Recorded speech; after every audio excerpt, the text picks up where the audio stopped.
लेकिन जिस तरह की जिंदगी में जी रहा हूं उससे मेरे दुश्मन पड़ेंगे. शत्रू वारथ्यास राहणार. मला तुमच्याबद्दल काही तक्रार नाही हो,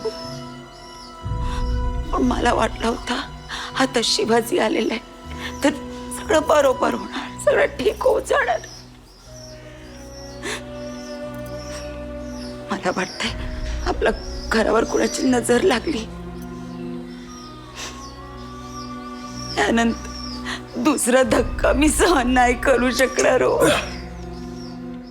कुछ नजर वजर नहीं लगी, कुछ नहीं खोया तुमने, कुछ नहीं.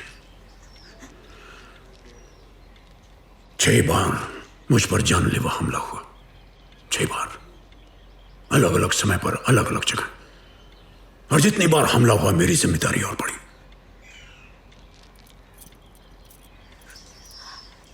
मी मागे हटणार नाही ना, हटणार नाही. कुछ नहीं होगा मुझे, कुछ नहीं.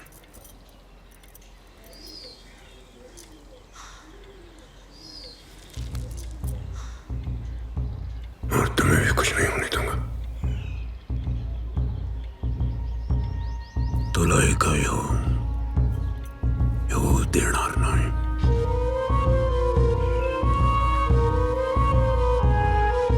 गोविंद गोविंद गोविंद गोविंद गोविंद गोविंद.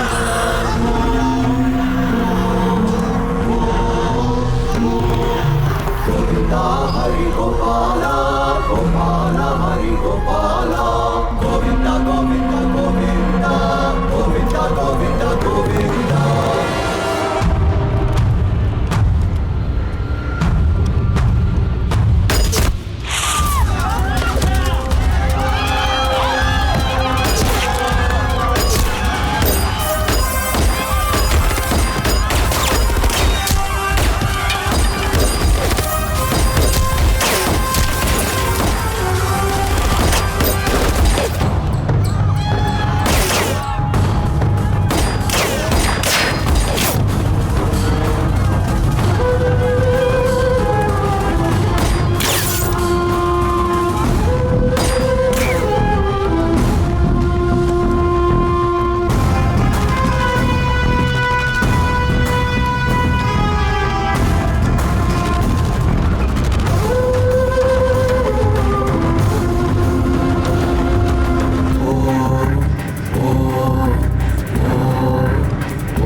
डार्लिंग,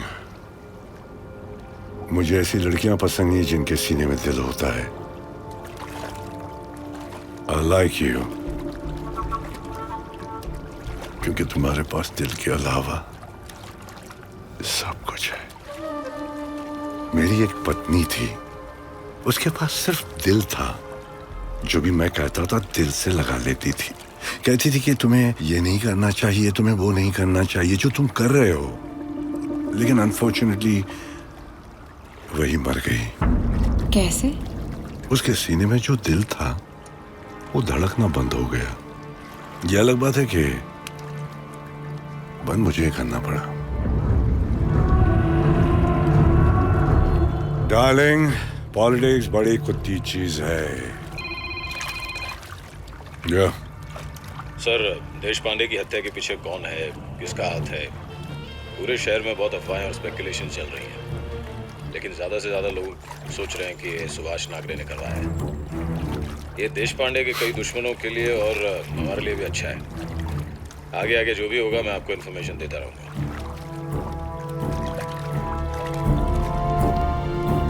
कोई कुछ भी कहे, देश पांडे ने मुश्किल काम आसान कर दिया है। कैसे? डार्लिंग, चल काम है। आजकल तू ज्यादा ही सवाल करने लगी है। जैसे कुछ सवालों का जवाब नहीं होता, वैसे ही कुछ जवाबों का सवाल नहीं होता। ये एक पॉलिटिकल मर्डर है।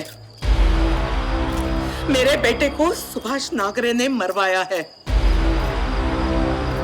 पिछले 40 साल में जिसने भी उसके खिलाफ आवाज उठाई, उसका यही हश्र हुआ है।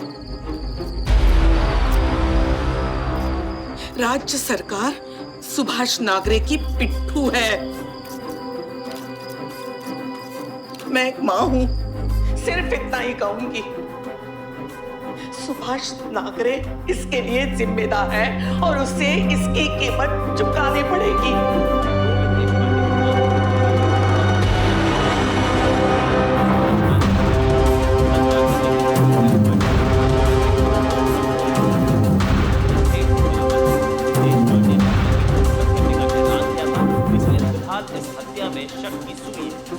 जिसने भी ये करवाया है,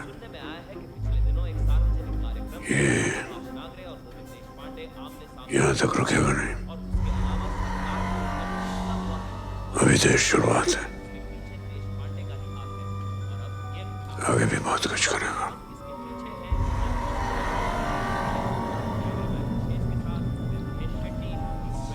तुम दोनों नायक के पास जाओ और पता लगा कि इसके पीछे कौन हो सकता है।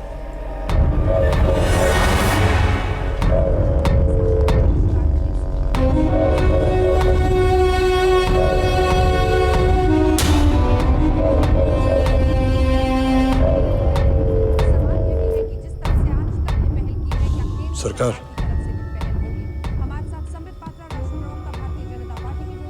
मैं जानता हूं आप मानेंगे नहीं,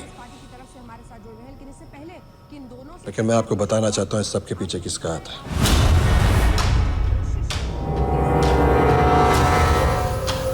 गोकुल, मेरे पास पक्की इंफॉर्मेशन है। इसके पीछे गोकुल का ही हाथ है। काय बोलते हो तुम? ये सब इसलिए किया जा रहा है कि आपको बदनाम किया जा सके। दिख नहीं रहा आपको? और सिर्फ इतना ही नहीं है, वो आपकी जानकारी के बिना बाहर अपना खुद का ग्रुप बना रहा है। मैं जानता हूं।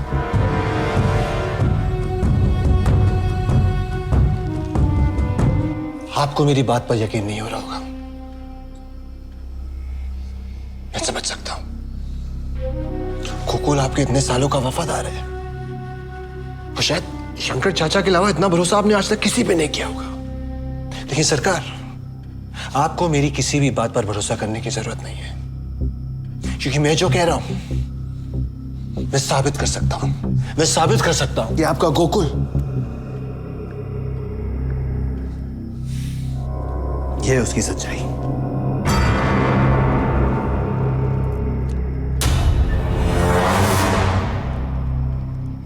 सरकार के बाद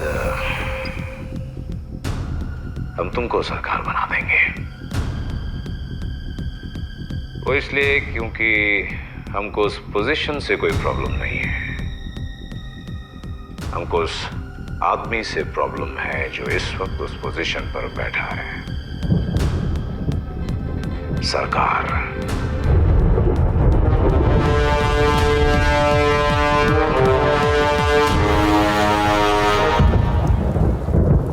सच है सरकार,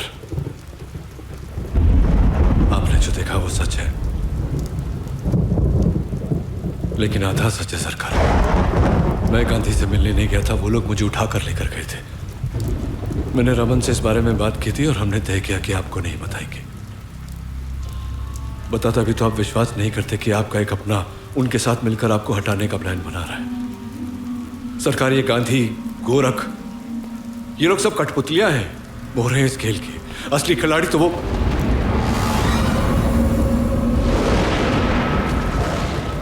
कौन?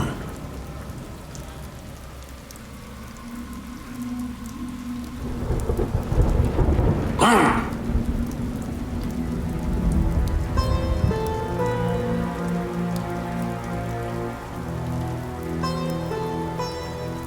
सरकार वो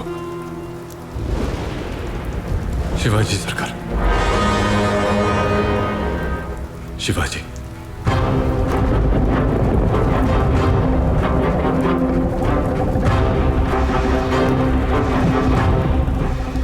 मैं जानता हूं आप अब भी मेरी बातों पर विश्वास नहीं करेंगे। वो आपका खून है, मैं बार वाला पराया। लेकिन आप सोचिए, गोरख के साथ सौदा किया था ना उसने, क्या हुआ? पलट गया ना। मैंने बोला था पहले ही आपको। और पूछिए, पूछिए रमन से। पक्की खबर मिली है कि देशपांडे की हत्या में उसी का हाथ है, उसी के कहने पर किया गया है। सरकार,